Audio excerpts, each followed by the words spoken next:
any questions you had about anything else before we get started, before I like do the thing? No, no, go for it.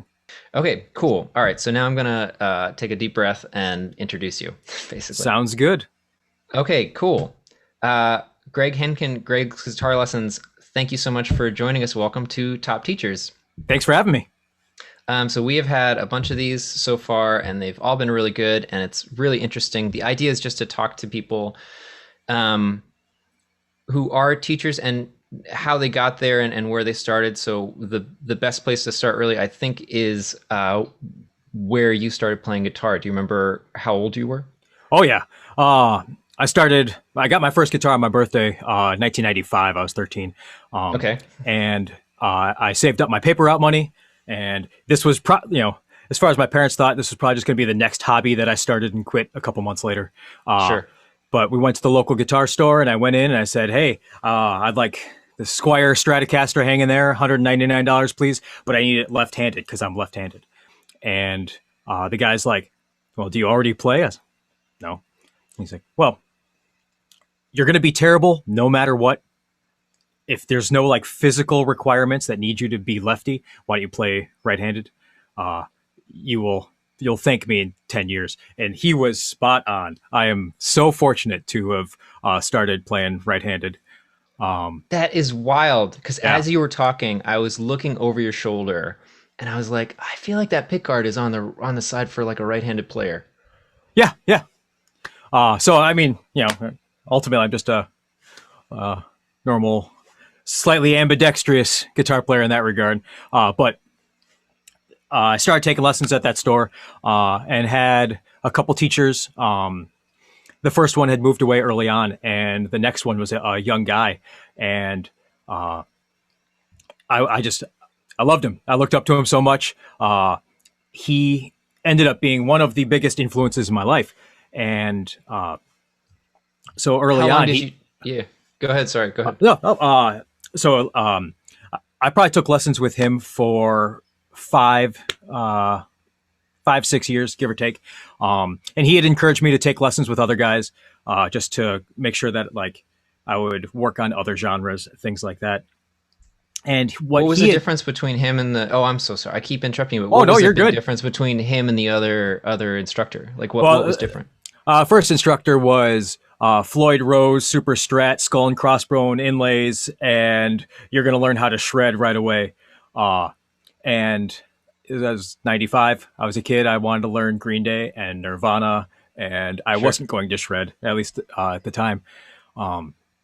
So when I got to the next teacher, his name was Ben Ginapantha. He liked a lot of similar music as me and would try to open me up to other artists that might have been not directly related, but kind of like closely related at the time. And You like this? You should check this out. for sure, one of the most impactful moments for me was I brought in the Green Day Nimrod CD, and I just used my paper out money, bought that, and it's like, hey, check this out. And this is like the new punk. I was a kid. Obviously, Sure. Green Sure. Day Sure. at the time is not particularly punk. And he took it and he's like, no, this is terrible. And he took the disc out of the jewel tray and he just chucked it like a frisbee and it exploded. And my heart was broken. I was like, oh my God. He's like, look, I'm going That's to like give you 20 bucks. it was $20. I just had this conversation. And he's like, look, I'm going to give you a CD that I just got that's 100 times better. And at the time it was Jimmy Eat World Static Prevails, which blew my mind. I didn't know that there was music that was not on the radio. Where did these bands come from? And that kind of started this whole passion of he and I always looking for new, cool underground, indie, emo bands, Get Up Kids, stuff like that in the late 90s. Oh my gosh. So like at one point, I mean, it's very obviously devastating, but the other hand, it was like, it changed my life right then and there. Like that sent me on this whole journey of some of the coolest music doesn't make it to the radio. That's wild. How long does it take you running? Who was the paper rep for? The News Sun. I Okay. mean, just like a local Chicago Burbs paper.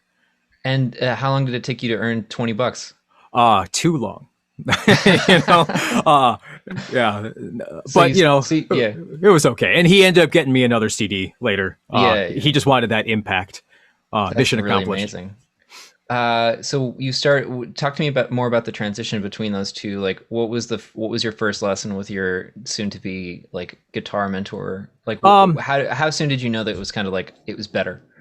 you know, um, he asked me what my goals were instead of saying these should be your goals. You should want to be able to shred early on, as opposed to like when I started with Ben. He's just like, what are your goals? What's your intention with this? Do you want to play other people's music? Do you want to write your own music? Um, and he was able to kind of craft a method plan that worked for me as much as it would um, still develop me as a overall complete guitar player. But it was worked around what my end goals were. That's awesome. Yeah, So you're 13 and you start with him sometime after that, and yeah. take me through the next few years. Like, what you're going into high school, which is awesome for everybody. Everybody loves high school. That's a common theme. You're developing more. Like, how much are you playing? You're Oh man, I figured out pretty quick that guitar was my thing, and just music in general. So that kind of became my passion. Uh, you know, going through what I would consider to be the traditional phases of a rock guitar player. Of you listen to music that correlates with your skill set. So graduating from Green Day and Nirvana to things like maybe Metallica or Megadeth, and like kind of climbing that ladder. Slowly but surely throughout high school, checking the boxes of like, oh, I should learn Steve Ray Vaughan or Brian Setzer or what Junior Wells, like the different types of guitar players that are kind of representative of their individual genres. So in high school, I feel like I was a little bit of like a Millhouse. I wasn't, like other kids be like, Johnny's brother got some beer, we got to go. Like these scales aren't going to sequence themselves. Like I'm gonna stay home today. And I kind of worked my way up to joining the high school cover band, which was like Aerosmith, Stone Temple Pilots, that kind of stuff, I playing gotcha. house Nice. parties. And about halfway through there, that my guitar teacher, he had kind of raised me on a very strict diet of like, we are going to learn some sort of indie rock song, and then we're going to learn classical. So he always wanted to balance like the fun with the important or formative lessons, and we That's just cool. kind of go back and forth. So it'd be like music theory, tapping, and then he was a classical player, so then we go back to classical, and we learn some Get Up Kids or something like that. Do you remember how old he was at that time? Yeah, he was in his early 20s. Oh wow. Yeah, he was like he was in a hard rock band at 15 with guys who were in their mid 30s. Just like a real, just classic uh, virtuoso player. He was incredible. And you're still in the Chicago area. Mm-hmm. Do you keep in touch with him? Do you know him still? Uh, Story takes a turn. It's sad. Oh So no. yep. So he got me a job at the guitar store. I cleaned the toilets, tuned the guitars, all the fun stuff. And in 2002, his pancreas stopped working while I was on vacation. Yeah, and so he ended up spending 3 months in a hospital in Las Vegas. And I was like, he had called and he's like, "Hey, why don't you sub for me? You know the whole uh, plan. You're my longest student. I You could do it. I have faith." And I was like, "I have no idea what I'm doing." He's like, "You'll be fine." Uh, so I started subbing for him, and then he ended up passing away out there, and that was my unfortunate start in teaching. I'm so Uh, sorry to hear that. it's part of life. So How old are you at this time? um, I was 20, 19, Gotcha. 19. And so you're out of high school. Did you go to college or? Yep, yep. Well, yeah, I was at the local community college at the time. gotcha. So you're still in the area and you could still take care of that.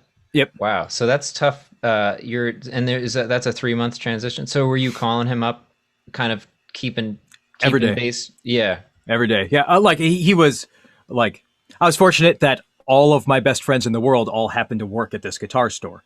So it was, Gotcha. it wasn't really going to work. We just all, and at the time, while he was in the hospital, we had spent all of our effort and energy on trying to raise money for him because he was just like so many musicians out there, uninsured. He was working as an independent contractor at the store. So that, we were trying to set up like a show fundraiser for him. Gotcha. That was a lot of our efforts at that time.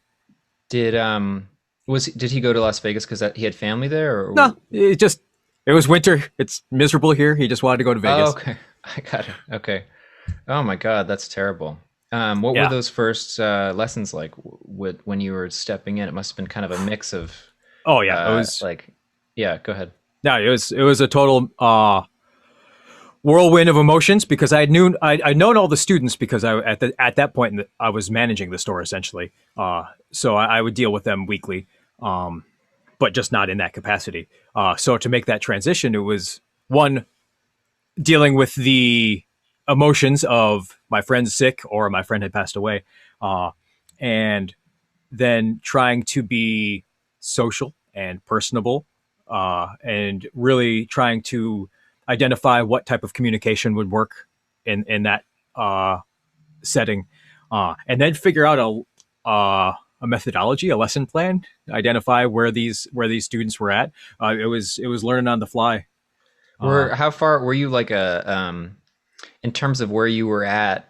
Did you feel like one lesson ahead of some of these students, or did you feel like you were far? Do you know what I'm trying to ask there? Like, Understood. Yeah. yeah, Like I was like my skill set was fine. Like like there were some classical students who were very good and they had spent their entire uh, journey in the realm of classical where I had not. So like I'd go home and be like, okay, classical time and sit down, and really try to woodshop and build it back up. But ultimately, I was fortunate to kind of be prepared because as those early lessons were going on, I had realized that I had seen a lot of that stuff already. He was, sure. I was probably his first student at that store. So I already had in my collection of learning materials a lot of the stuff that he was giving them. So, Oh, in your folder, like that you had gotten as a student. yeah, I got it. yeah. Yeah, So like I was familiar with a lot of the things that he was doing. And because of that, knew a lot of the routes that he was likely to go. sure. So, That's cool. Where, yeah. what were you going to school for? Uh, I mean, at the local college, I had wanted to be a musician and everyone had told me like, that's a very risky thing to try and do. Uh, Sure.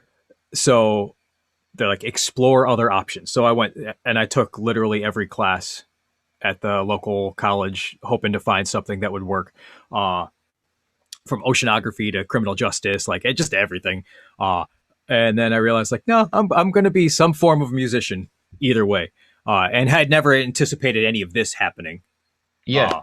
Uh, so I ended up going to Columbia College in Chicago, which is artsy school, and they had a media management, like a music business program, essentially. Hmm. And so that's what my 4 year degree is in. That's cool. And so when you, at this time, it's kind of interesting because you're starting to teach and you're also like, I love your mug, by Thanks. the way. Yeah. That's kind of like it's kind of like if, I love that it came out of nowhere that I hadn't seen it before. It's just like, whoop. Um, what I was going to ask is, at the same time, you're kind of trying to figure out being a teacher, and also you'd been through a couple of teachers that one worked and one didn't. Mhm. Did it change the way you looked at your professors in college? Did you see kind of like, this guy doesn't really have it together, or was that not kind of like connection Um, being made there? no, I mean, like, Columbia College is interesting because like the good majority of the teachers are just professionals in their field. Oh, So that's cool. a lot of them, I would say, weren't great teachers. They just said, "This is what I did to become a professional in my field. So let's try to learn from what I did. Uh, I don't necessarily know that what I received was a great education uh, in that path, especially now. Learning something in the music business. That was 03, 04, 05, give or take. Most of that stuff is irrelevant now. So what I did learn were, organizational business strategies. I took a bunch of entrepreneurship classes and things like that. But like what the focus of the degree was, it's kind of old news at this point. Gotcha. So you get out of school and you've been teaching at the store, and it sounds like managing the store, doing a Mm-hmm. lot in that world. What's your plan? Like what happens next? Well, I just graduated and it's like, okay, it's time to get a big boy job. I had interned and worked for a record label in Chicago called Victory Records. Uh, and I had, that world was cool, but I don't think that particular place was for me. And so I was going to start branching out and looking for things. And the store that I was working at got destroyed by a storm. Uh, a massive storm came through, and it was predicted ahead of time. And the owner was trying to get a new roof put on to hopefully survive.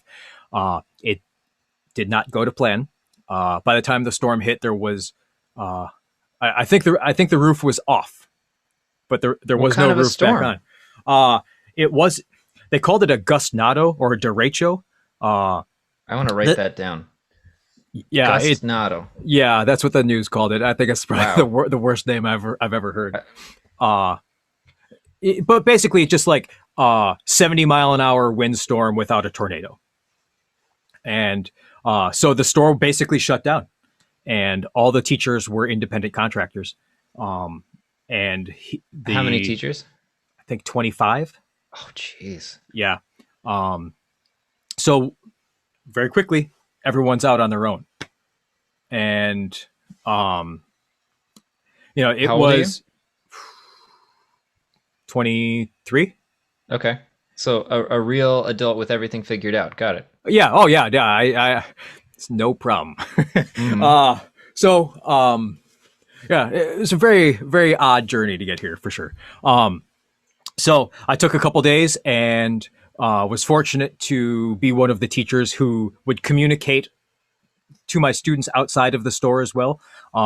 Just because when there's middlemen in communication, there's likely going to be more issues. Uh, and this is at a time where texting still wasn't really a full norm. So it was all phone conversations as often as I could, trying to Sure. establish what would be next. So I just basically at my parents' house, I'd set up like a little teaching nook, uh, and just tried to buy some time to figure things out. Um, How many students did you bring with you, or how could you? 80 a week, give or take. What? Yeah. You brought 80 students for you. Did you bring the other teachers along too? No, I mean this was just in my parents' house. Like that was my students. Like I wasn't going to take them from anyone else. Um, and so suddenly, like I hadn't realized it, but like now it's essentially a full time job. They're all half-hour lessons. And Um, before, what was the deal? You were doing a lesson and you'd get paid whatever, and you split it with the store, uh, or you were paid a salary at the store, or like no, how no, does it no. work? Like it was like room rental. Like Oh, I see. so I would, if the lesson was $15, the store would get five, type of thing. Got it. Got it. So, but I did that for a little bit, just enough time to kind of figure out like this. If I played my cards right, this could be a sustainable uh, job, and I could kind of grow it into something that I was hoping to do, uh, which was be able to help young students uh, develop their musicianship outside of just guitar lessons, Sure. because that's what my teacher did for me. One of my favorite local bands in the area at the time happened to go to high school with my old teacher, and this band was like famously a three piece, and he convinced them like, hey, you should bring in this kid, which because they were all older. You should let this guy join. He's your biggest fan and could do it, and I did.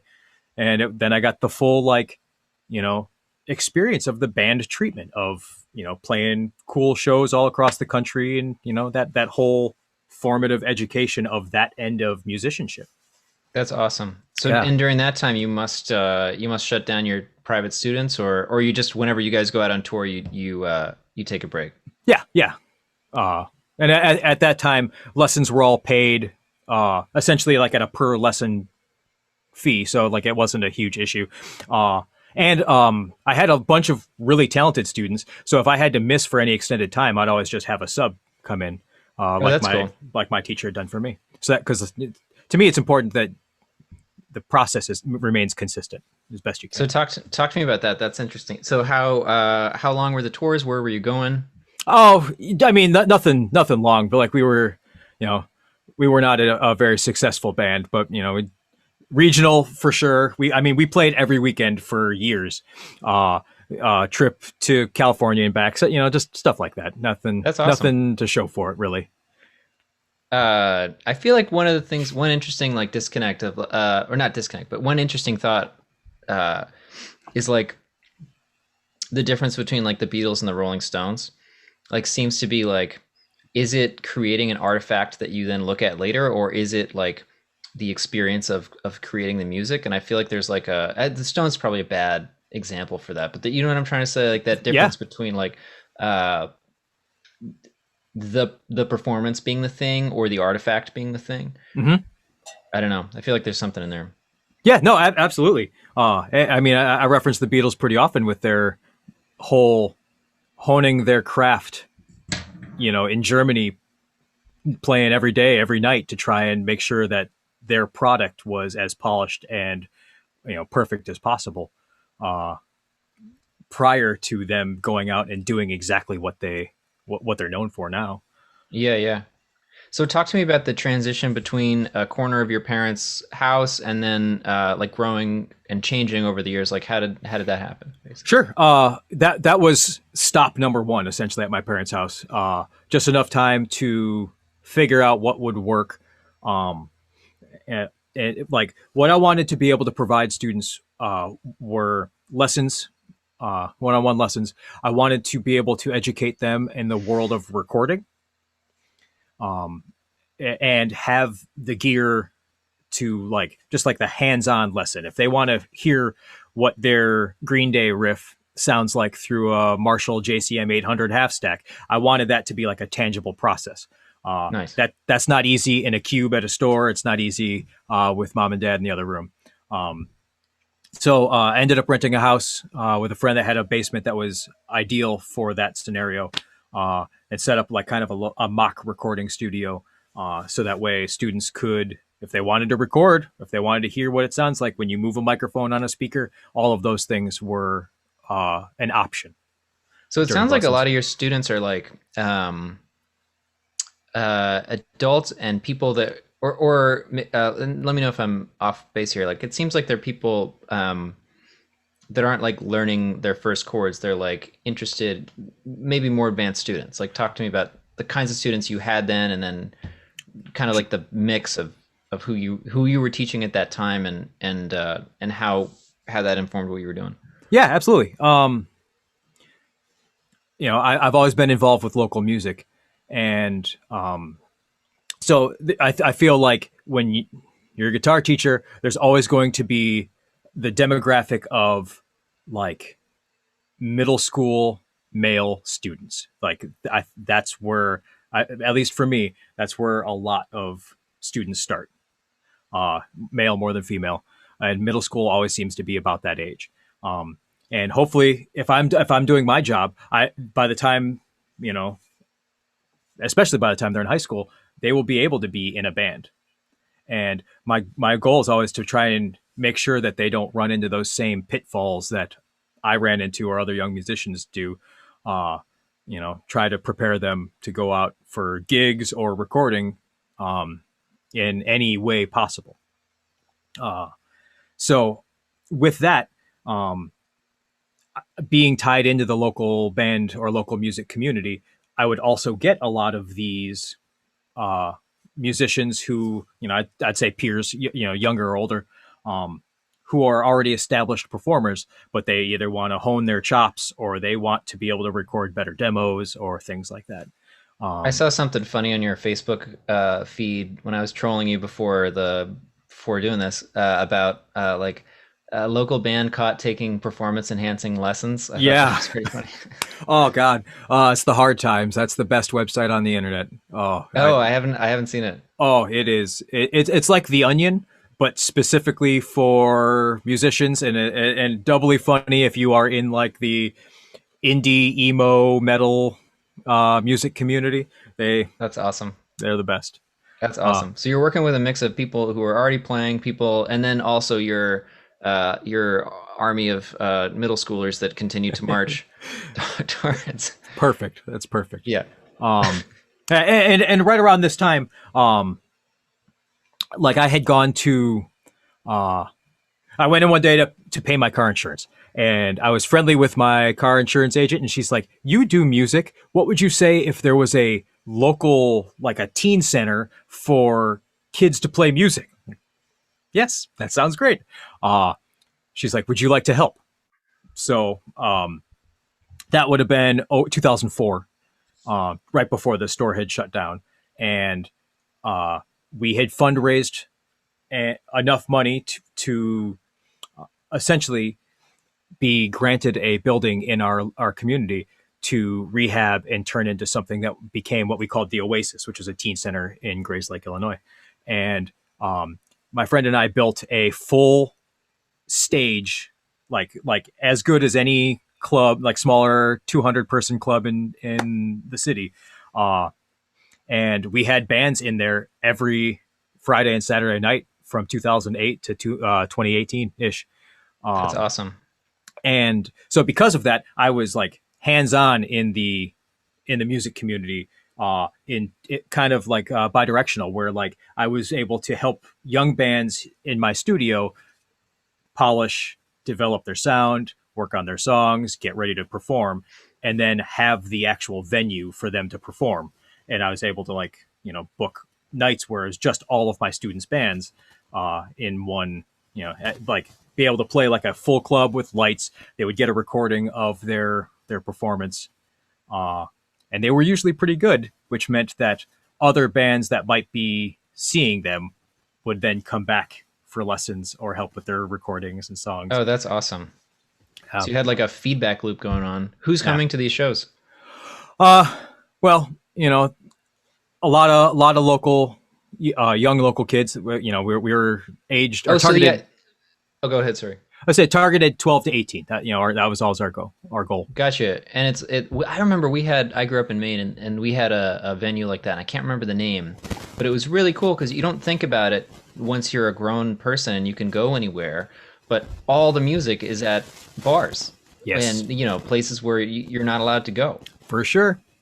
Yeah, when I was a kid, I'd ride my bike into like the downtown strip in our city, and like just Indiana Jones, a guitar case on my shoulder, and like try to sneak in to watch 60-year-old guys play Mustang Sally every Saturday night.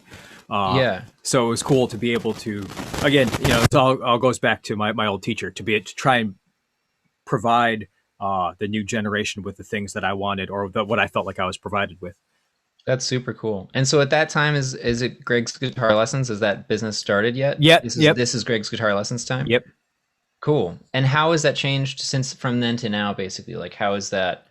Is it basically just like continuing refining, like changing, or is it drastically different? Like, how is it? How is your today, or let's not say today. Let's say how is your January of 2019 Yeah. compared to then?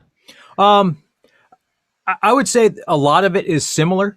Since then, my wife and I purchased a house, and I get kind of free reign of the whole basement, where like it is a full functioning recording studio now. So now I'm in the control Oh, this room. this is a basement. Yep. Great lighting. Thanks. It's all fake. It's all 100% Okay. fake for all of this. Okay. So Yeah, so like it's just a full recording studio. This is kind of like the vision realized, being able to uh, provide students with like the hands on experience of all the fun, goofy stuff that I wish I would have been able to do during lessons. So most of the time it is it's just like the traditional one on one lesson. But when like if you look on my website or YouTube channel, sometimes a student will be like, I wrote a song, I want to record it.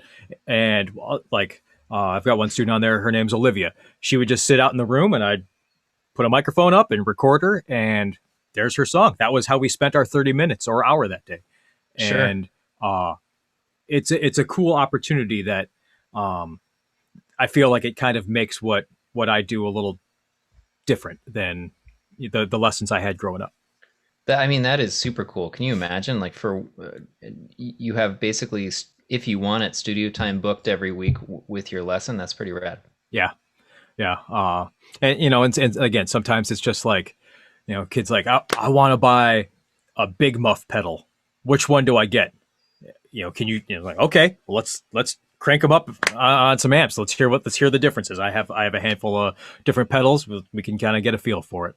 That's cool. Yeah. So like, it's trying to be as wide ranging as possible, and definitely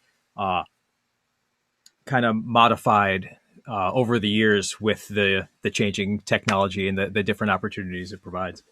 Yeah. That's a good segue actually to talk about something that everybody has been dealing with over the Mhm. last year now. Is talk to me about take me back a year ago to February of 2020, March of 2020. At what point did you start to did this kind of break into your worldview? Like, when did you start to see like, oh, there might be something happening right now? Um, well, I had COVID in February last year. Oh no. Yeah. So like, it was just one of those days where it's like, huh, like I feel like something's triggered, like that, the silent alarm of the immune system. Or like something's off. And by that night, I was like hacking and coughing and couldn't breathe. I missed over a week of lessons, and I had gone to the doctor where Thank they goodness get you did. oh yeah. And they gave me all the full battery of tests, and they were all negative. And I was like, it seems that Oh my gosh, Greg, I'm so sorry. I don't know what there's some static going on with the mic. uh oh, I don't know what it is. I don't think it's on my end. hold on. Oh yeah, that's better. Whatever just happened got better. Okay, good. Cool. Okay, sorry. No, So it's all anyway, good. so take me back. You were just saying you actually got COVID in February. Yeah, yeah. Yeah. But so the doctor said that COVID was not in America. There's no chance I Right. had it. Uh, Right. I for sure had it. And thank God I took off as long as I did. My wife and I have been very locked down and restricted. We're trying to do our part, you know. How are you? How long did it take to feel better? Do you Uh, feel better? Like, oh yeah, like yeah. I think part of it's mindset. If for me at least, we're like, oh, I don't have COVID, I don't have to worry, and so it took a couple weeks for me to get back to what I would consider a normal like breathing pattern. But Yeah. at the same time, I didn't. It was still so new. I had no idea what to look for. Thank Um, goodness. yeah. But I mean, really, after that, I went. That was the end of February, and then I think the big day for probably a lot of Americans was March 11th, the Tom Hanks day, when he came out that night, and then the NBA shut down in the middle of a game, and that was like, oh, okay, this is my wife's a high school teacher. It's like, well, we're gonna prepare for some virtual learning, and that's basically that weekend. I've been remote or virtual ever since. There's that line in The Sun Also Rises about like, oh, how did you go broke? I said, well, two ways: gradually and then suddenly. Yeah, for sure, for sure. Uh, It was yeah. So wow. So you had had you been traveling? Do you have any idea how it came to you or? nope, no idea. I mean, Jeez. aside from 80 students a week in a Right. 12 by 12 cube, but aside from that, it seems so unlikely. I have a friend who's also a musician in a band, and he was saying that he also the same. I think he was saying in January he felt like he was very sick, and um, it I guess I feel like the scariest thing about this whole thing, not to be COVID, but is Yeah. just like what it is, and what we know about it. At least over the last year, it just seemed to change every week or two. Like it was Oh, just like, without a doubt, without a doubt. And you I've have to tried to watch. stay Okay.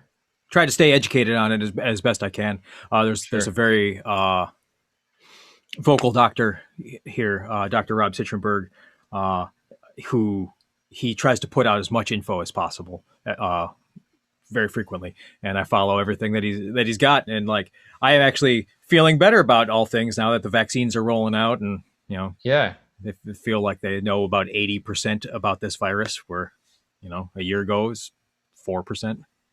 Right.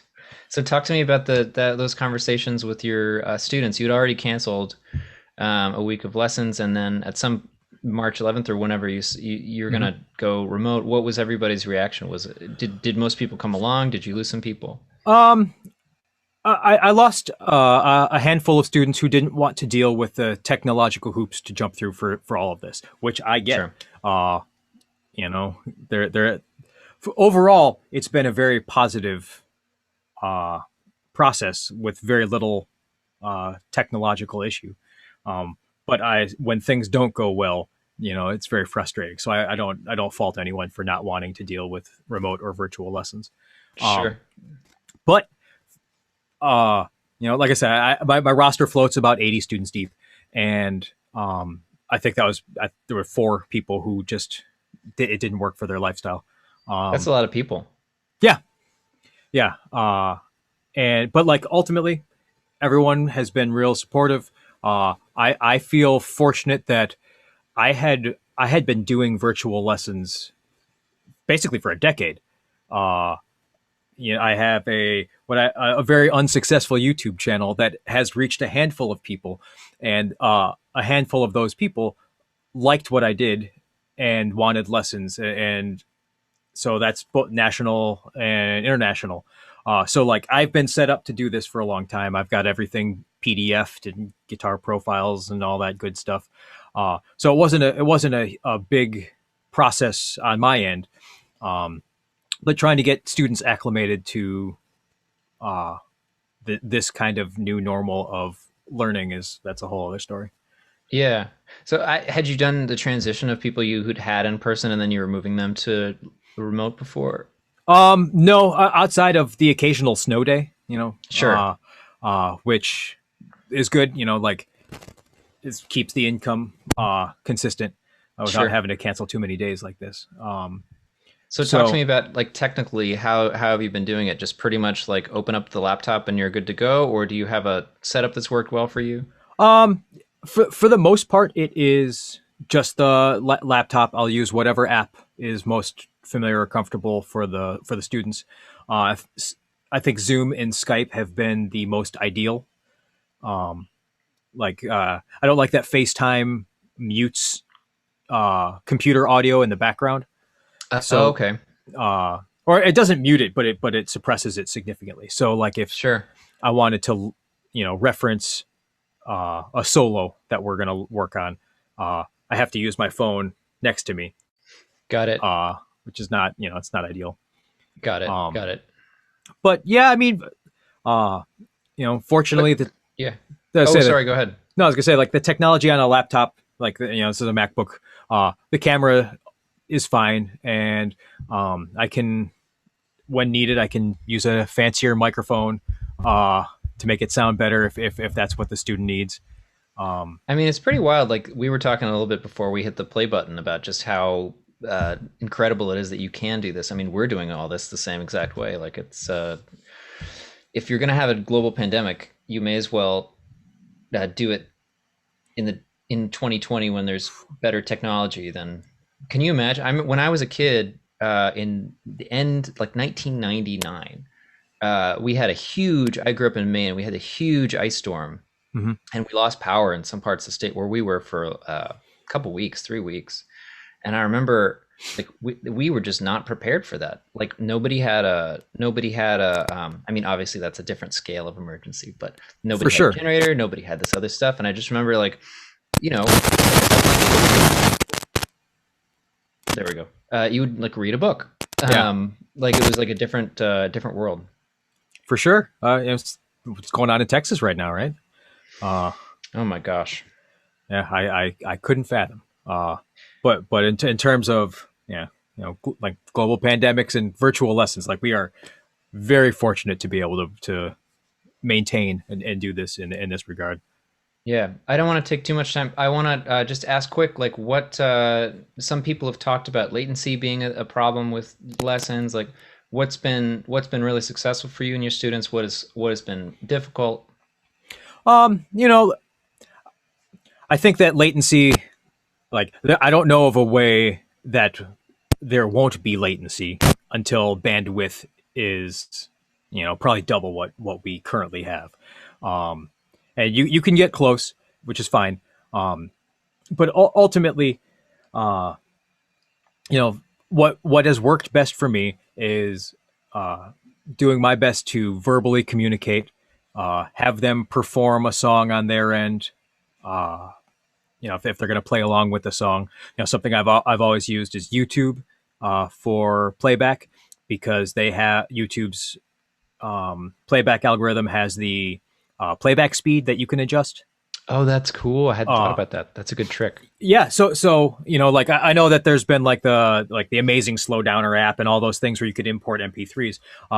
But YouTube changed it. This is a few years ago now. They changed it to where it doesn't change pitch at all. So you can take any song that's up on YouTube, slow it down 75 or 50%. And that is a totally usable playback device for students. That's really cool. Yeah. I love Uh, that. so, I mean, I knew that that existed, but I hadn't thought to use it that way. That is so clever. oh yeah. And YouTube's catalog is deep. So you can, I mean, live performances, all sorts. I mean, it is the way to go. That's Um, awesome. So just have students play along on their end best they can, and if it's anything new that we're working on, I always just make a slow performance video on my phone and text it over or we transfer or whatever. Hmm. It's just so that way they can use that as a reference along with the whatever sheet music they're using. That's awesome. Well, I want to just ask you before we go. I want to ask. I'm asking everybody the same. One, two, three, four, bunch of questions, and Deal. the idea is you can be as brief or as verbose as you want to be. But I think it'll be fun to put them all together at the end and kind of have everybody's answers all the same. Sure. So Cool. if I'll ask you those questions, and then I want to hear a little bit more about kind of like how people can get in touch with you, that kind of thing. Yeah. Absolutely. Awesome. Okay, so I don't think we touched on this when we were talking about your lessons, but do you remember what the first chord you learned on the guitar was? E minor. Solid. Yep. Yeah. Just so I could do like the like that, just like E minor, lay your fingers over and strum away. Nice. Is that what you teach? That the next question is, what's the first one you teach your new students? Uh, Often it's E minor, just because it's a two finger chord that utilizes all the strings. Nice. What kind? On that note, what kind of guitar do you advise your students to buy if they're coming in cold, that middle schooler? Oh man, it depends if they want to learn electric or acoustic. Uh, you know, I think that the Strat style guitar is amongst the best just because it's so comfortable, like how it's routed, it's easy to hold, the balance is good, as opposed to like a Les Paul, which is cool, but the cutaway puts it a little awkward, especially for Sure. someone who's just starting.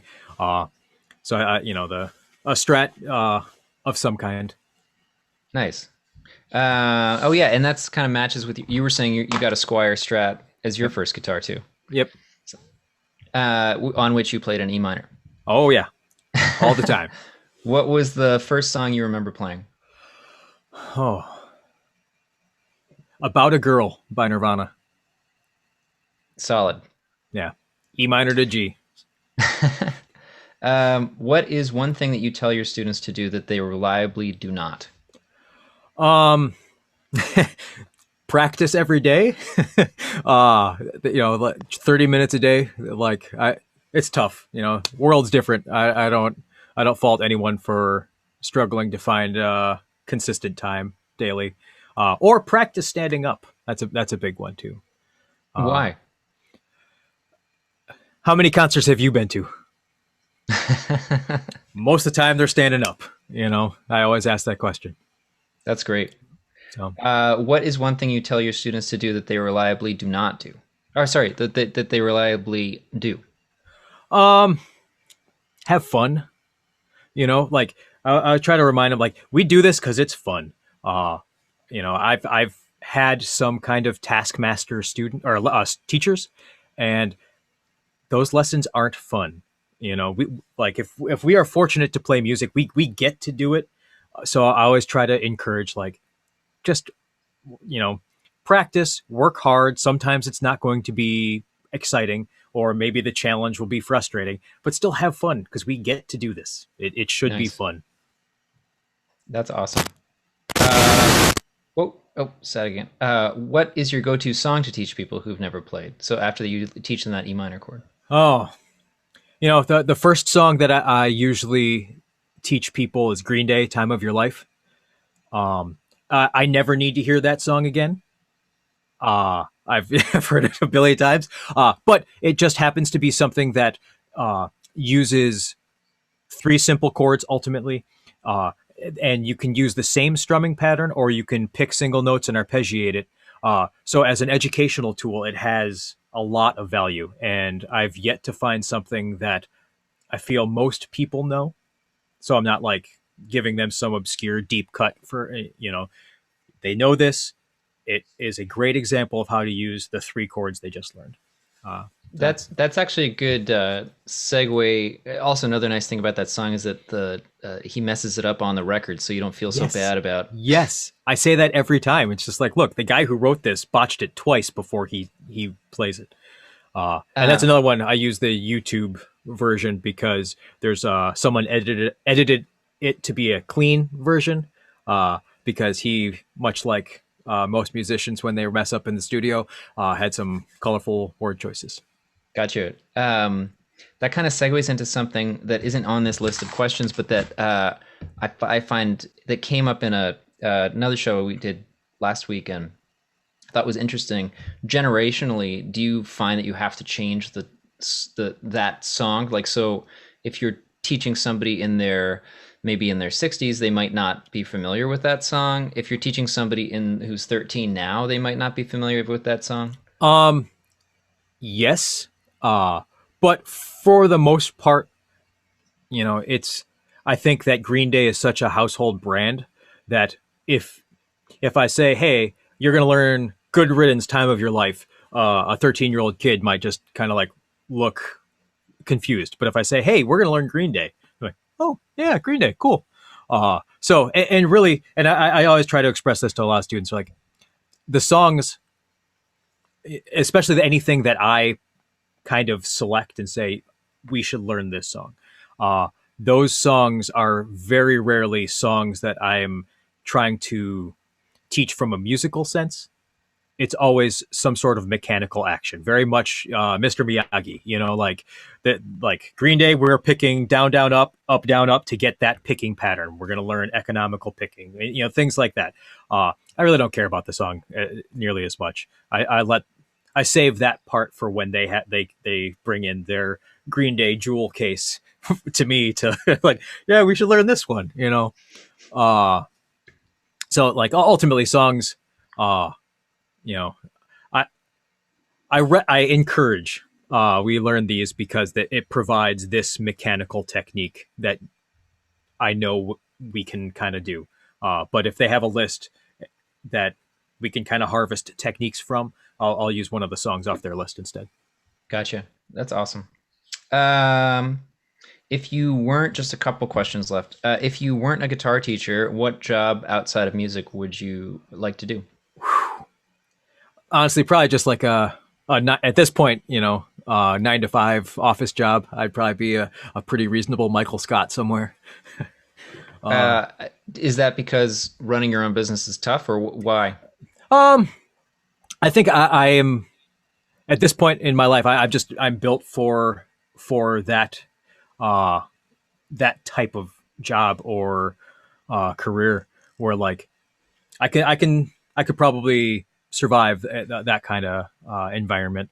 Um, I would love to be a high school teacher all the same, but I think that that transition from doing what I do into that realm might be difficult because I'm so programmed to operate under the realm that or the ways that I do now. But yeah, I could probably go into just generic business and be okay. That's probably what I'd do. What kind of paper would you like, and what can we sell it to you for? Yeah, exactly. I'll be the Jim Halpert. Which instrument that you do not play would you most like to master? Oh man, it's a three-way tie. Drums, uh, just because that like I was told it's like trying to ride a bike designed by Dr. Seuss. Like it just feels so awkward, and it's never connected with me. Although maybe it's because I'm trying to play right-handed. Maybe if I switch the drums around and try to learn left-handed, it'd be easier. Maybe. I read a lot of Dr. Seuss these days, so that joke landed. Perfect. And then pedal steel. I have a pedal steel. I'm fortunate that there's an amazing teacher named Pat Brenner in the area, and it is just an incredibly smart and difficult instrument. It's much smarter than I am. You know, I with guitar and all things stringed, I've been fortunate to kind of be able to like pick them up and play. Not the pedal steel. It is a whole thing on its own.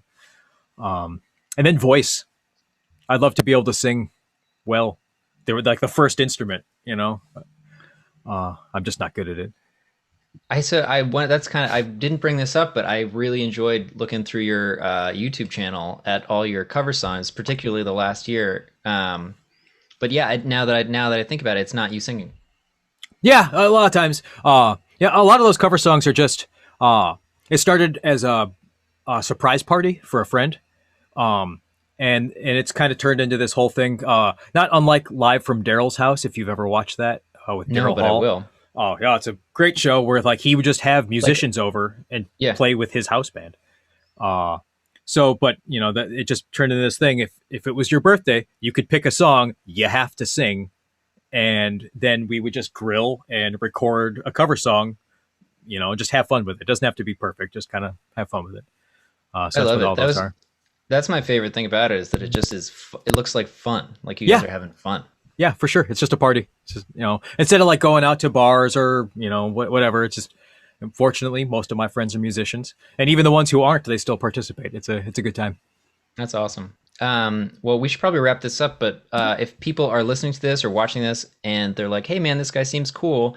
Is there room for an 81st student? How do they get in touch with you? Where are Sure. you online? Website, gregsguitarlessons.com. And I'm on most of the social medias, various levels of activity, but you can get me through there too. Facebook, Instagram, Twitter. And there's always room. You can always Tetris students around to kind of open up whatever the hopeful spot is. That's awesome. Well, thank you so much for doing this. Oh, thank you for having me. I love this. This is great. I think what you're doing is so cool, especially now. We all have a little extra time. That's awesome. All right. Take care. Yeah, have a great one.